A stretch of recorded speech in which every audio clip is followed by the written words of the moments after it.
तो प्रधानमंत्री नरेंद्र मोदी ने अहमदाबाद में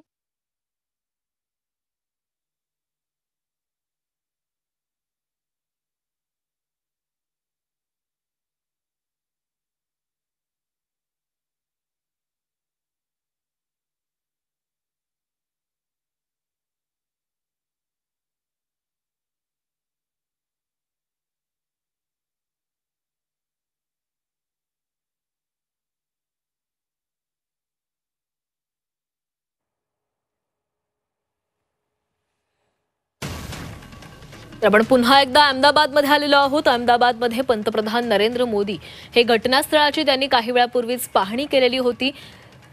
या संपूर्ण घटनास्थळाचा त्यांनी आढावा घेतलेला होता। हेच ते ठिकाण आहे जिथे एअर इंडियाचं लंडनला जाणारं ते विमान कोसळलं आणि मोठा स्फोट झाला। हे वसतिगृह आहे, डॉक्टरांचं वसतिगृह होतं। या ठिकाणी अनेक इंटर्न डॉक्टर वास्तव्यास होते आणि याच ठिकाणी हा अपघात घडला। हे विमान या ठिकाणी कोसळलं आणि विमानामधील 241 जणांसह वसतिगृहातील 24 जणांचा या अपघातामध्ये मृत्यू झालेला आहे। आपण ही परिस्थिती पाहतोय। या वसतिगृहा परिसरातील जी झाडं आहेत ती पडलेली आहेत। इमारतीच्या भिंती कोसळलेल्या आहेत। सर्वच ठिकाणी आपण मातीचा ढिगारा पाहतोय। या परिसरामधील वसतिगृहाच्या परिसरामध्ये जी वाहनं लावलेली होती, वाहनं पार्क केलेली होती, ती वाहनं देखील जळून खाक झालेली आहेत। मोठ्या प्रमाणामध्ये या वसतिगृहाचं नुकसान झालेलं आहे। आपण हे दृश्य पाहू शकतोय। या इमारतींना आग लागलेली होती। त्वरित अग्निशमन दल या ठिकाणी दाखल झालं, मात्र तोवर या इमारती जळून खाक झालेल्या होत्या। आपण हे दृश्य पाहतो। या ठिकाणी या विमानाचे काही अवशेष देखील पडलेले आहेत।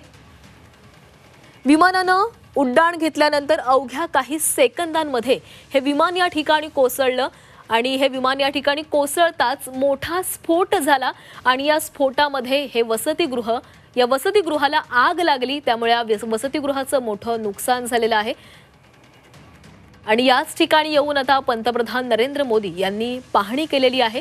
या अपघातामध्ये 265 जणांचा मृत्यू झालेला आहे आणि या 265 जणांचा मृत्यू झाल्यानंतर त्यांची ओळख पटवणं हे अत्यंत कठीण झालेलं होतं।